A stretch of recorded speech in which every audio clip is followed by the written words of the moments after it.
Identify the reaction type. The question describes a process where a substance is heated to produce other substances, which is the definition of thermal decomposition. Analyze the reactant. The starting material is a metallic carbonate, which consists of a metal cation and the carbonate polyatomic ion, CO3 to the power 2. The general formula can be represented as MCO3. Apply the general rule for carbonates. In chemistry, a fundamental rule is that most metal carbonates, with the exception of some group 1 metals like sodium or potassium, which are extremely heat-stable, decompose when heated to produce a metallic oxide and carbon dioxide gas, CO2. Formulate a representative equation. Consider a common example like calcium carbonate, CaCO3 delta, Chow, plus CO2.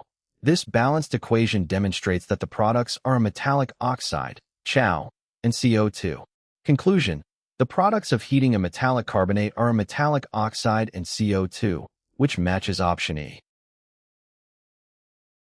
The correct answer is option E, metallic oxide plus CO2.